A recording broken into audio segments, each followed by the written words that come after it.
When you're walking down the aisle of Walmart and you see an interracial couple, let's say there's a black man and a white woman, do you snarl your nose?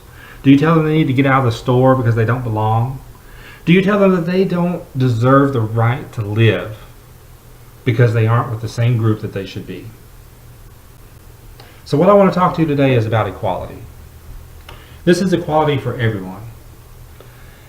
Recently we went through the changes with the Supreme Court that allowed same-sex marriage to happen in all states.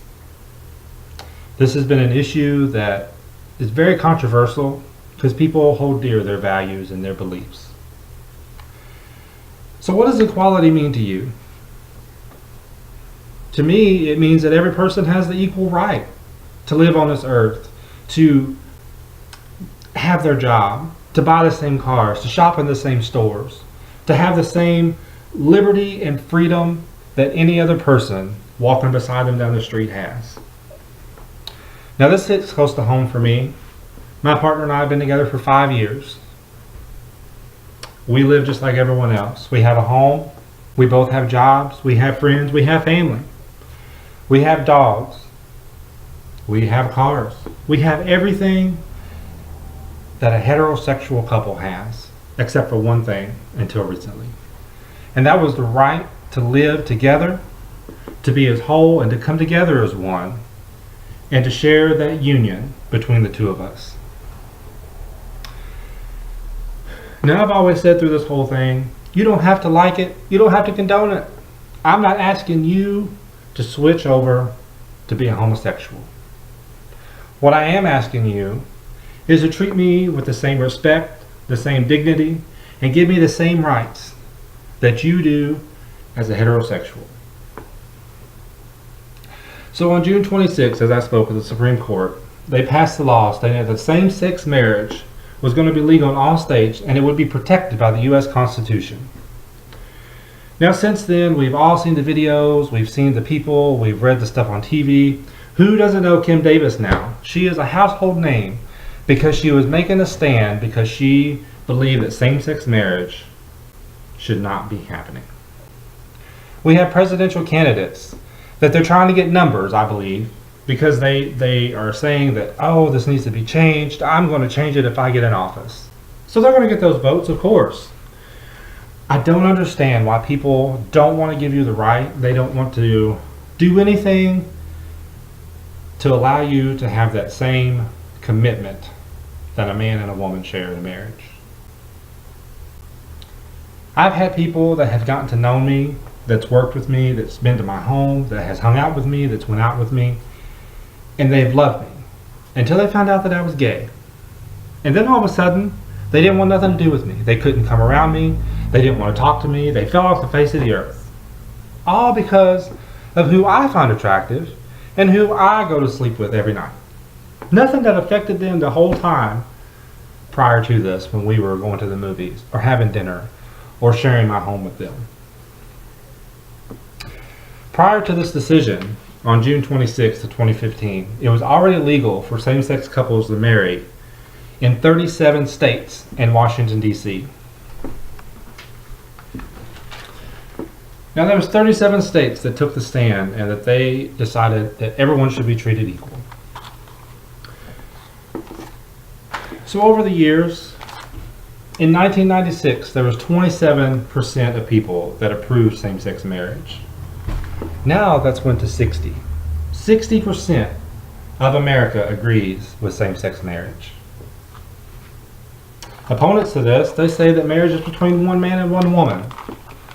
And that's all based off their religion and their background beliefs in the Bible.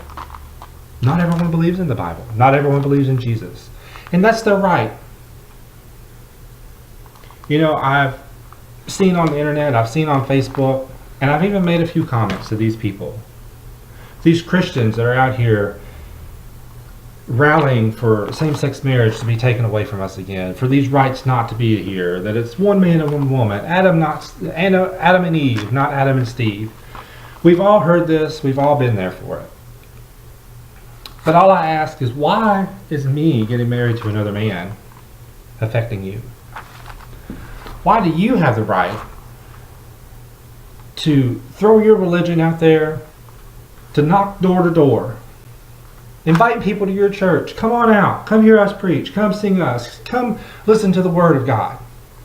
That's okay for you to do as a Christian, but it's not okay for someone who's gay to get married that has nothing to do with you.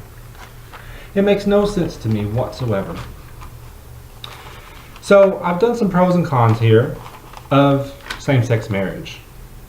Some of the pros is you have rights to children are in the hands of both of the parents. So in some cases you have people who have adopted, or they might have had someone had a baby for them. They might have had a surrogate. So in this situation, if they get married, then both parents are able to have a say-so in that child's life. They're both able to come together to make decisions about that child. You're allowed to have joint property in both of your names. If your property, you are a married couple and this is yours. You can file your taxes together. You can get government benefits together. And then something we never like to talk about is the end of life, but the death benefits will go to your partner. We've seen in movies, we've seen on TV, we've heard in news articles that someone got into a wreck and they were in ICU and they were on life support and they weren't going to be leaving that hospital. And in came their partner to visit them so they can say goodbye to a person that they've been with for 10 years. And they're not allowed to go into the room because they are not immediate family. Just think about if you're married, if you have a girlfriend, if you have a brother, sister, son, daughter, whatever, someone that's very close to you, and imagine that they're dying and you go to the hospital and you're turned away and they say, too bad, you're not related. You can't see this person die. You can't see them before they die. That is heartbreaking to think that someone is sharing their life and they have shared their heart and they have such a connection and they can't even say goodbye because people are putting their religious beliefs and they're forcing them upon other people so they can't live their life the way that they want.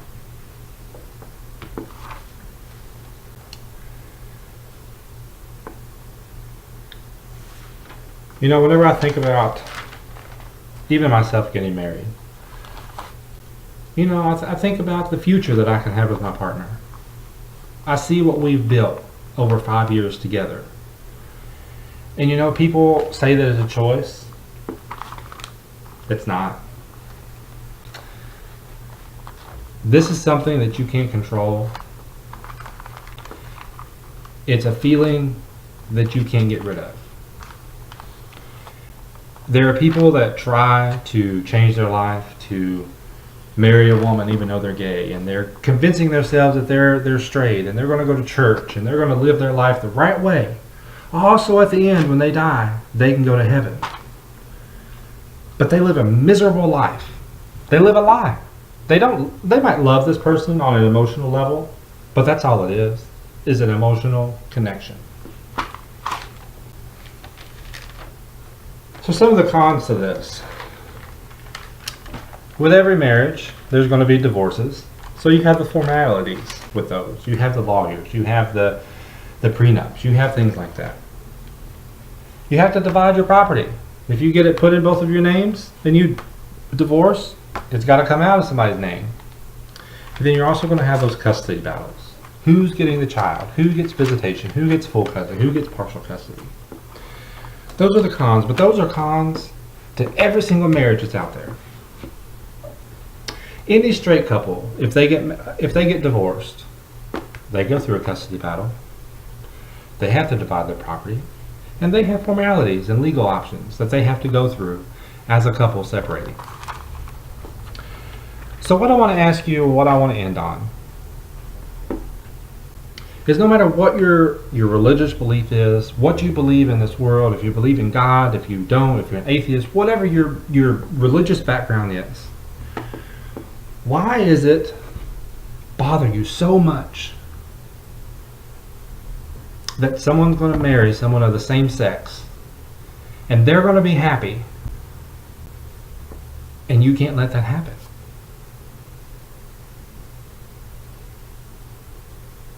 You got married. You're happy. Nobody stopped you. The biggest thing that I hear is that it's wrong because of reproduction. I disagree with that more than anything. Because there are so many straight couples that are married that don't want children, then they don't have children. So if marriage is for a man and a woman for reproductive purposes, and a man and a woman has gotten married and they're not reproducing, then we should strip that right away from them and they can't get married. That's how I see it. So I just want you to think about that. Stop getting in the way of someone else's happiness and allow them to live their life, and let us all get along on this big wide world.